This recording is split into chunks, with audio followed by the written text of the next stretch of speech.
कान्हा के मथुरा जाने के समाचार से रुष्ट राधा कान्हा को देती है अंतिम विदाई।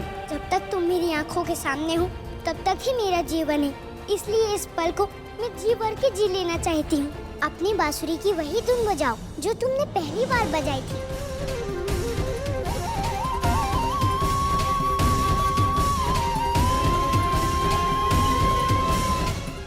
मथुरा में कान्हा के प्रति विनम्र होने का स्वांग रच रहा कंस कान्हा के प्रति रचता है एक नया षड्यंत्र। यदि तेरे माता पिता ने मुझे पहले बता दिया होता कि तू कहाँ है तो मैं उसी क्षण तुझसे आकर मिल लेता, अपनी मिलने की आस पूरी कर लेता। नहीं मामा जी, माता पिता अपने पुत्र के कार्य में कोई भूल नहीं करते। आपके मन में उनको खोट दिख गई होगी, प्रेम की जगह बैर दिख गया होगा। कंस वध से पूर्व करने चले कान्हा कुब्जा का उद्धार। कंस ने रचाया कान्हा को मारने का नया षड्यंत्र। वो मोर पंखधारी और मुदगलधारी मथुरा के दक्षिणी द्वार की ओर गए हैं और उनका अंत करेगा मेरा कच्छ कुवल्ले पीड़। इसे वरदान प्राप्त है विष्णु के अवतार को मारने का। कान्हा का अंत करने के लिए कंस ने भेजा महाशक्तिशाली कुवलिया पीड़। अब कैसे करेंगे कान्हा अपनी और निर्दोष मथुरा वासियों की रक्षा? इसे तेरे विष्णु का वरदान प्राप्त है भांजे, कुछ नहीं होगा इसे।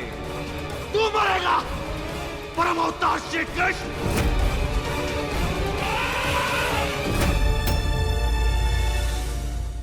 कान्हा का अंत करने आरंभ किया पापी कंस ने महाधनुर्यज्ञ। वो कहाँ होगा गुरुदेव? वो निश्चय ही शिव मंदिर के समीप होगा। ओम नमः शिवाय। जाकर मार दे अपने शत्रु को। कैसे करेंगे कान्हा इस महायज्ञ को भंग? मल्ल युद्ध की चुनौती की आड़ में कंस ने किया कान्हा के साथ एक छल। काल के भूखंड पर तेरे मेरे बीच मृत्यु युद्ध अवश्य है, किंतु उससे पूर्व यहाँ मेरी प्रजा पहले तेरी कुश्ती देखेगी। कौन योद्धा है मामा? किसको भेजना चाहते हो? भेजो। मेरे प्रिय योद्धाओं, मुष्टिक, शाल, प्रकट हो। कंस के छल द्वारा रचाया मल्ल युद्ध पड़ा कान्हा और बलराम पर भारी। भगवान कंस द्वारा निर्धारित इनकी मृत्यु का समय आ गया है। मेरा आदेश है, अंत कर दो इनका। अब क्या नई युक्ति लगाएंगे कान्हा कंस के षड्यंत्र को नष्ट करने की? मल्ल युद्ध में विजयी होने के पश्चात कान्हा की भेंट हुई देवकी एवं वसुदेव के साथ। भैया बाबा, अभी आंसुओं की कोई आवश्यकता नहीं है, अब मैं आ गया हूँ। ये तू क्या सुनाई है मेरे लाल, ये मेरी ममता के आंसू हैं। वहीं दूसरी तरफ कंस ने व्याकुलता में रचा अपना अंतिम और भयानक दांव। ब्रजमंडल का नाम इस धरा से मिटा दो, ये भगवान कंस का आदेश है। आ गई वो घड़ी जिसकी प्रतीक्षा कर रहा है सारा संसार। युद्ध के परिणाम में या तो आप नहीं या तो मैं नहीं। होगा अब पापी कंस का संहार। महाराज, आप ये मत भूलिए कि असुरों ने अपने अधिकार को पाने के लिए अपने प्राणों का बलिदान दिए और अपने देवताओं से मित्रता करके उन सभी असुरों के बलिदान को व्यर्थ कर दिया। महाराज, कलंकित कर दिया आपने। महाराज, यदि आप चाहते हैं कि असुरों को उनका अधिकार मिले और हमारे पूर्वजों का बलिदान व्यर्थ न जाए, तो देवताओं से की गई संधि को यहीं पर समाप्त कर दीजिए और उनके बलिदान को सम्मान दीजिए। अन्यथा वो विष्णु स्वयं अपने हाथों से आपका वध कर देगा, उसी तरह जैसे छल से उसने आपके पूर्वजों का अंत किया था। नहीं, विष्णु ऐसा कभी नहीं कर सकते, यह असंभव है। विष्णु के लिए कुछ भी असंभव नहीं है। गुरु शुक्राचार्य, प्रणाम गुरु शुक्राचार्य। आप क्या कह रहे हैं असुर गुरु शुक्राचार्य? क्या ये मित्रता करने वाले विष्णु पर आरोप नहीं है? नहीं, यह आरोप नहीं, सत्य है। विष्णु न कभी किसी का विश्वास पात्र था, न है, न कभी रहेगा। बलि, मैं तुम्हारे समक्ष साक्षात उदाहरण हूं। तुम तो केवल असुर हो, मैं सप्तऋषि भृगु पुत्र था। देवताओं ने अपने स्वार्थ के लिए मुस्तक को न छोड़ा, क्या तुम्हें छोड़ेंगे? यदि ऐसा है तो गुरुदेव, आप ही मेरा मार्गदर्शक कीजिए। आप ही बताइए गुरुदेव, मुझे अभी क्या करना चाहिए? संघार। आपको सभी देवताओं का संघार करने की तैयारी करनी चाहिए। इस संसार से देवताओं का अस्तित्व ही मिटा देना होगा। काल नेमी सत्य कह रहा है। उचित है, हम इसी क्षण देवताओं पर आक्रमण करेंगे। देवासुर संग्राम की तैयारी करो।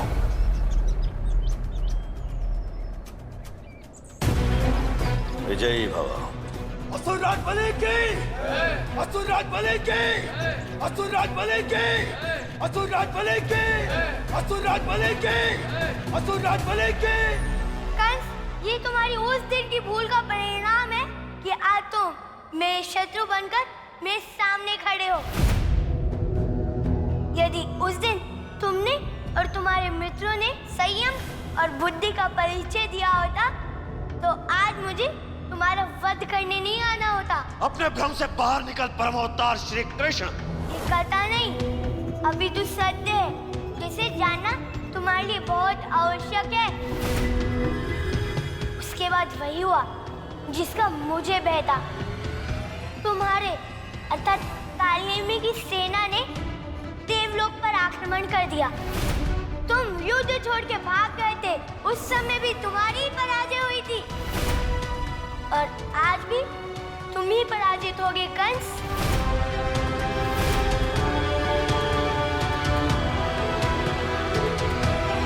युद्ध के परिणाम में या तो आप नहीं या तो मैं नहीं। कान्हा और कंस के महायुद्ध में कान्हा की उपस्थिति ने किया पूरी प्रजा के मन से कंस के भय का अंत। बोलो यशोदा नंदन की जय। हे कृष्ण, वध करो इस कंस का। जद करो आकाशवाणी को। अंत करो, अंत करो, अंत करो, अंत करो।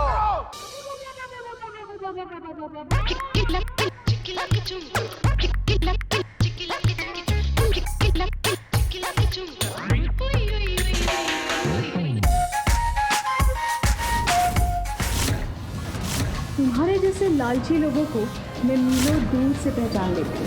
पता है मैं उनके साथ क्या करती हूँ?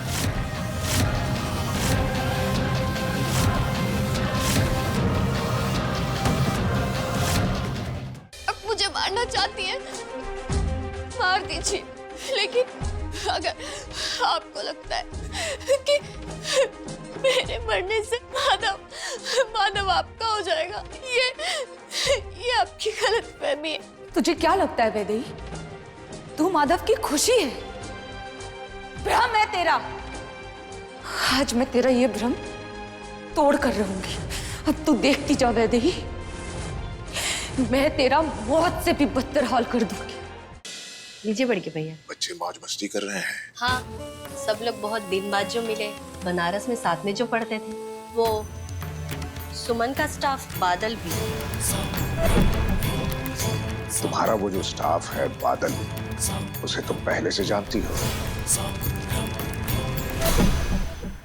तू बता, तू को हमने कितनी कोशिश करी बचाने की, कितनी कोशिश करी। ये क्या हो रहा है? बता! ये तुम उसके पैरों में क्यों पड़े थे?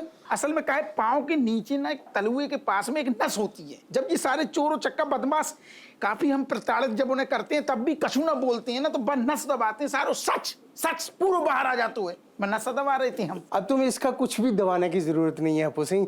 हवलदार मनोहर को बोलकर सरिया मंगवाया हमने।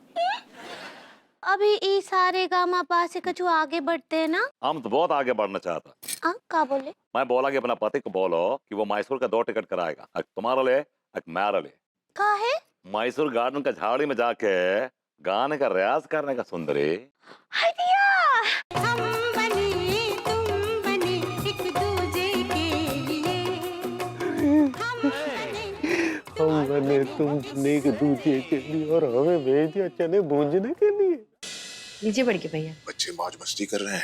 हाँ, सब लोग बहुत दिन बाद जो मिले, बनारस में साथ में जो पढ़ते थे, वो सुमन का स्टाफ बादल भी। तुम्हारा वो जो स्टाफ है बादल, उसे तुम पहले से जानती हो।